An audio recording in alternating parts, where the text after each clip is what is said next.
नमस्कार, आपके साथ मैं हूं अर्पिता आर्य। अफगानिस्तान से अमेरिकी डेरा उखड़ चुका है और अब वहां तालिबान का क्रूर झंडा लहरा रहा है। वैसे तो तालिबान सत्ता तक पहुंच चुका है, लेकिन पंजशीर में उसके लड़ाकों की हिम्मत दगा दे जाती है। तालिबान कई दौर में पंजशीर पर अटैक कर चुका है, लेकिन जवाबी हमले में उसने अपने लोगों को खो दिया।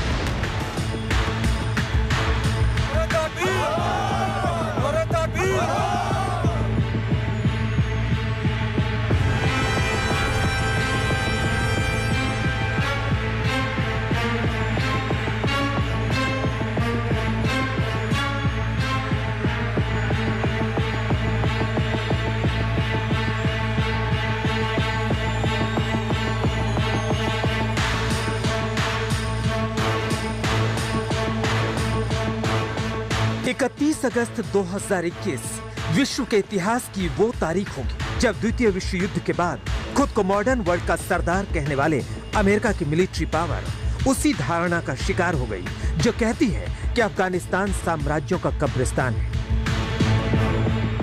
19 साल 10 महीने 10 दिन बाद अमेरिका ने छोड़ा अफगानिस्तान। डॉलर से भरे बैग लेकर आया अमेरिका अफगानिस्तान को तालिबान के हवाले करके खाली हाथ निकल गया और पीछे छोड़ गया घातक और लेटेस्ट टेक्नोलॉजी के हथियार, खौफ खाते अफगानी और तालिबान की क्रूरता। अमेरिका के निकलते ही तालिबान के प्रवक्ता और तालिबान की बद्री 313 बटालियन के हेड अनस हक्कानी ने एयरपोर्ट पर ही अपनी ताकत की नुमाइश कर दी। लेकिन अब हम आपको दिखाने जा रहे हैं तालिबान का अगला सबसे बड़ा टारगेट कौन सा है और क्या इस टारगेट के लिए तालिबान और उसके लड़ाके कब्जाए गए अमेरिकी हथियारों का इस्तेमाल करने वाले हैं। क्या वो अमेरिकी साजो सामान से हाईटेक हो चुके तालिबानी फोर्स के जवान अगले टारगेट पर हमला करेंगे? तो चलिए हम आपको बता देते हैं कि तालिबान का अगला टारगेट है पंजशीर, क्योंकि तालिबान मुद्दत से एक हसरत लिए बैठा है कि पंजशीर पर उसका कब्जा हो जाए, क्योंकि तालिबान के पहले राज में भी वो पंजशीर पर कब्जा नहीं कर सका था और आज भी अफगानिस्तान के 34 प्रांतों में से एक पंजशीर तालिबान के कब्जे से बाहर है और यही तालिबान के लिए सबसे बड़ा नासूर बना हुआ है। ये तालिबान भी जानता है कि पंजशीर से जंग उसके लिए आसान नहीं है, क्योंकि पंजशीर के शेरों की ताकत से वो पूरी तरह वाकिफ हो चुका है। पंजशीर में अहमद मसूद के लड़ाके किसी भी कीमत पर तालिबान से हार मानने वाले नहीं हैं। जैसे ही अफगानिस्तान से अमेरिका का पैकअप हुआ, तालिबान ने फौरन पंजशीर पर भीषण हमला कर दिया। पंजशीर घाटी से तालिबान के खिलाफ विद्रोह का बिगुल बजाने वाले ताजिक नेता और नॉर्दर्न अलायंस के मुखिया अहमद मसूद के करीबी सूत्रों ने बताया कि तालिबान ने पंजशीर घाटी में उनकी एक चौकी पर हमला किया, लेकिन यह हमला उल्टा तालिबान को ही भारी पड़ गया। पंजशीर की सुरक्षा कर रहे national resistant front of Afghanistan के प्रवक्ता फहीम दश्ती ने बताया कि पंजशीर के लड़ाकों ने न सिर्फ तालिबान को पूरी तरह से खदेड़ दिया, बल्कि पंजशीर के लड़ाकों ने 30 तालिबानी लड़ाकों को मार गिराया। पंजशीर पर हमला करने आए 15 तालिबानी लड़ाके घायल हो गए हैं, जबकि कुछ तालिबानी लड़ाकों को पंजशीर में बंधक बना लिया गया है। Last night there was an attack by Taliban at the entrance of the Panjshir Valley. They may have tried to test their luck to enter in Panjshir, but they were unlucky. They have lost 7 or 8 and same number wounded. Unfortunately, a couple of resistance personnel also were wounded. That's the latest news. हम आपको बता दें कि तालिबान ने पंजशीर घाटी को चारों ओर से घेर रखा है और इंटरनेट सेवा भी बंद कर दी है ताकि अहमद मसूद के समर्थक दुनिया से संपर्क न कर सके। लेकिन तालिबान पंजशीर घाटी के लड़ाकों का हौसला नहीं तोड़ पा रहा है और जैसे ही वो पंजशीर में हमले की कोशिश करता है, वो खुद लहूलुहान होकर लौटता है। इससे पहले भी तालिबान ने पंजशीर के अंदर घुसने की नाकाम कोशिश की थी। लेकिन नॉर्दर्न अलायंस के लड़ाकों ने उन पर गोलियां बरसा दी और 300 के करीब तालिबानी आतंकियों को मौत के घाट उतार दिया गया। पंजशीर घाटी में ही अफगानिस्तान के पूर्व उपराष्ट्रपति अमरुल्लाह सालेह भी डटे हुए हैं और यहीं से उन्होंने तालिबान के खिलाफ जंग का ऐलान कर रखा है। इससे पहले खबरें आई थी कि तालिबान और अहमद मसूद के बीच समझौते को लेकर बातचीत चल रही है, लेकिन ये बातचीत बार बार फेल हो रही है। पंजशीर अफगानिस्तान का एकमात्र ऐसा प्रांत है जिस पर आज तक तालिबान का कब्जा नहीं हो सका है। 1996 से 2001 के इस्लामिक अमीरात के शासन के दौरान भी पंजशीर तालिबान के लिए एक नासूर बना रहा। तालिबान ने कहा था कि पंजशीर के स्थानीय राज्य के अधिकारियों ने इसे शांतिपूर्वक सौंपने से इनकार कर दिया, जिसके बाद से हमें अपने लड़ाके भेजने पड़े। 15 अगस्त को तालिबान ने अफगानिस्तान पर पूरी तरह से कब्जा किया और तभी से वो पंजशीर पर कब्जा करने में जुट गया है। लेकिन पंजशीर के लड़ाके तालिबान को खुली चुनौती दे रहे हैं। खुद नॉर्दर्न अलायंस के नेता अहमद मसूद कह चुके हैं, अगर तालिबानियों ने पंजशीर में घुसने की जुर्रत की तो उनका चेहरा जमीन पर रगड़ देंगे।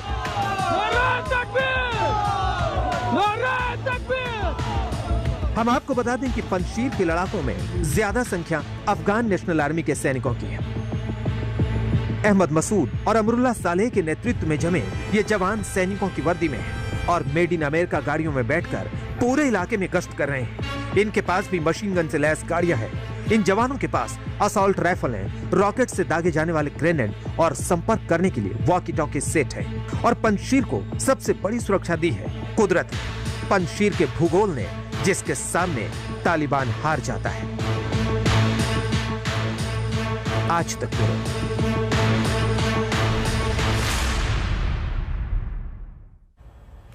पंजशीर घाटी अपने दर्द से कभी उबर नहीं सकी। पंजशीर घाटी ने हर बार तालिबानियों को खदेड़ा, लेकिन आज भी वो खतरा सर पर सवार है। उस वक्त अहमद शाह मसूद ने तालिबानियों को खदेड़ा था और आज उनका बेटा अहमद मसूद तालिबान से दो हाथ कर रहा है।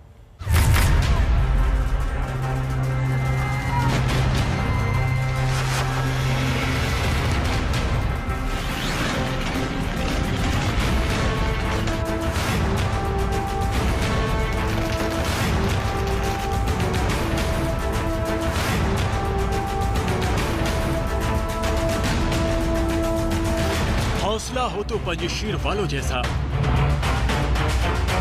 चैलेंज हो तो पंजशीर वालों जैसा। तालिबान भी सोच रहा है कि उसका असली पाला तो पंजशीर के शेरों से पड़ा है।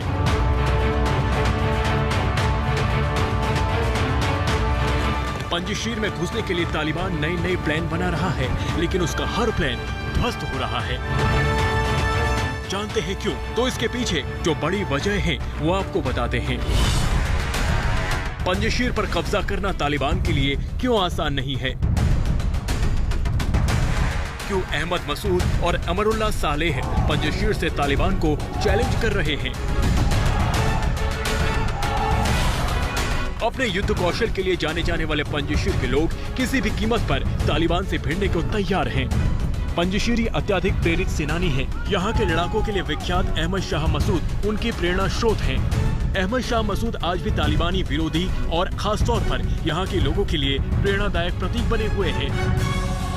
पंजशीर के लोगों के जहन में अहमद मसूद की हत्या बसी हुई है, जो 9 सितंबर 2001 को तालिबान और अलकायदा ने मिलकर करवाई थी।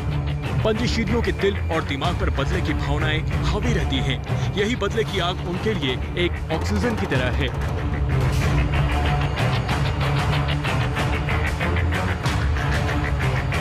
इस वक्त तालिबान से लोहा ले रहे अहमद मसूद उस अहमद शाह मसूद के बेटे हैं जिन्होंने 1996 में तालिबानी राज के खिलाफ बगावत का झंडा बुलंद किया था।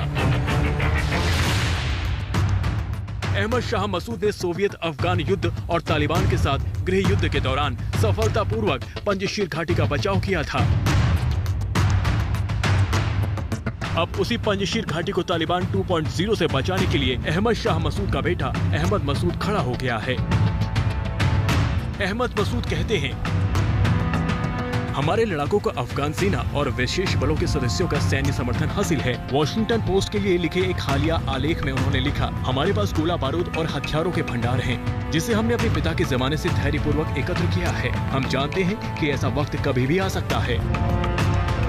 हम आपको बता दें कि पंजशीर हमेशा से तालिबान को घाव देता आया है। पंजशीर ही पूरे अफगानिस्तान का वो हिस्सा है जहां तालिबान के खिलाफ उठती आवाज दबाई नहीं जा सकती। जब तालिबान ने साल 1996 में काबुल पर कब्जा किया था, तब नॉर्दर्न अलायंस का जन्म हुआ था। इसका पूरा नाम United Islamic Front for the Salvation of Afghanistan है। नॉर्दर्न अलायंस को तालिबान के खिलाफ आवाज उठाने के लिए ईरान, रूस, उज्बेकिस्तान, तुर्की, तजाकिस्तान और तुर्कमेनिस्तान का सहयोग मिला। अब नॉर्दर्न अलायंस की कमान अहमद मसूद के हाथ में है। पंजशीर को कब्जाने के हर प्रयास अब तक फेल साबित हुए हैं। ये घाटी इतनी खतरनाक है कि 1980 से लेकर 2021 तक इस पर अभी भी तालिबान का कब्जा नहीं हो सका। इतना ही नहीं, सोवियत संघ और अमेरिका की सेना ने भी इस इलाके में केवल हवाई हमले ही किए हैं। भौगोलिक स्थिति को देखते हुए उन्होंने भी कभी कोई जमीनी कार्रवाई नहीं की।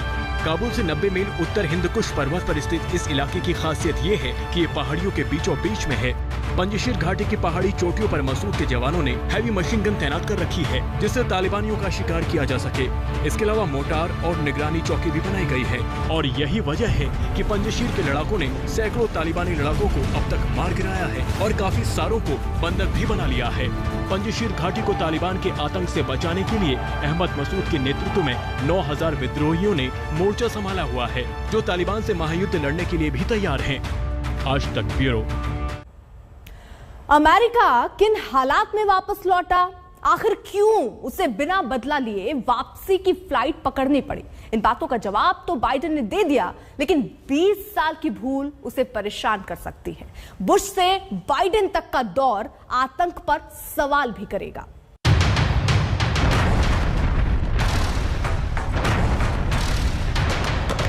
The Taliban regime is coming to an end. The war in Afghanistan is now over.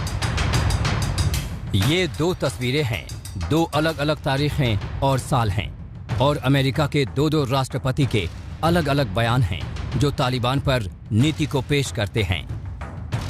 Thanks to our military and our allies and the brave fighters of Afghanistan, the Taliban regime is coming to an end. The war in Afghanistan is now over.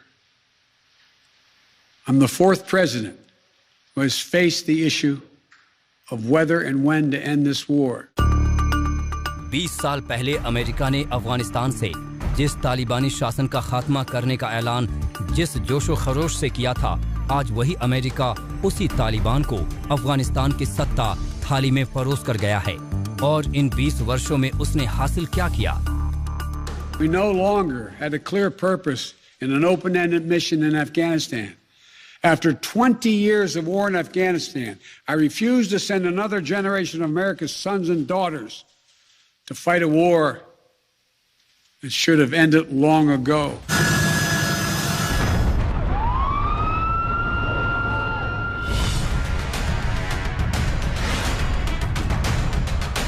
अब पछताने का क्या फायदा? America को ये सब कुछ 20 साल पहले सोचना था, जब 9/11 का वो हमला हुआ था जिसमें अलकायदा के आतंकियों ने न्यूयॉर्क के ट्विन टावर्स को हवाई हमलों से ध्वस्त कर दिया था। अगर अमेरिका चाहता तो वो एबटाबाद में ओसामा बिन लादेन को खत्म करने का मिशन अफगानिस्तान पर कब्जा जमाए बिना भी पूरा कर सकता था, वैसे ही जैसे उसने काबुल ब्लास्ट के बाद ISIS खुरासान पर ड्रोन अटैक से किया। मगर उसने अफगानिस्तान में ऐसी जंग छेड़ दी जिससे पीछा छुड़ाने में उसे 20 साल लग गए। ताकत के मद में चूर अमेरिका ने विमानों से बम बरसाए, स्थानीय अफगानी लड़ाकों के जरिए अफगानिस्तान से तालिबानियों को खदेड़ दिया। अफगानिस्तान जश्न मना रहा था। हजामत की वो सारी दुकानें जिन्हें तालिबानियों ने बंद करवा दी थीं, ये दुकानें खुलने लगी, लोग हजामत बनवाने लगे। मगर अब फिर से वही तालिबानी शासन लौट आया है। ब्यूटी पार्लर पर लगी महिलाओं की तस्वीरों पर कालिख पुत गई है। 20 साल पहले अमेरिकी और मित्र देशों के सैनिक काबुल और अफगानिस्तान की सड़कों पर घूम रहे थे। तालिबान को हराने वाले अफगानी लड़ाके ट्रकों पर सवार होकर काबुल और कंधार पहुंच रहे थे। 20 साल बाद अफगानिस्तान फिर से वहीं पहुंच गया। तालिबान का अफगानिस्तान पर संपूर्ण कब्जा है। तालिबान अब उन्हीं अमेरिकी हमवी गाड़ियों में घूम रहे हैं और अमेरिकी हथियारों, विमानों, टैंकों और गोला बारूद के मालिक बन गए हैं, जिन्हें अमेरिका छोड़ गया है। 20 साल बाद अमेरिका ने तालिबान को कमजोर नहीं बल्कि कई गुना ताकतवर बना दिया है। फिलहाल एक छोटे से ब्रेक के लिए यहां रुकना होगा। आप बने रहिए आज तक के साथ।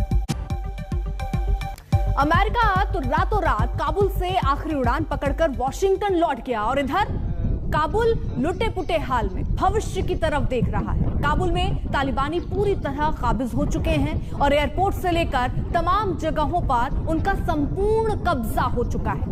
अफगानिस्तान में सत्ता संघर्ष को लेकर पंजशीर के लड़ाके और तालिबानी आमने सामने हैं। कंधार में तालिबानी नेता सरकार की प्लानिंग कर रहे हैं, लेकिन पंजशीर का मोर्चा उनके लिए राह का रोड़ा है।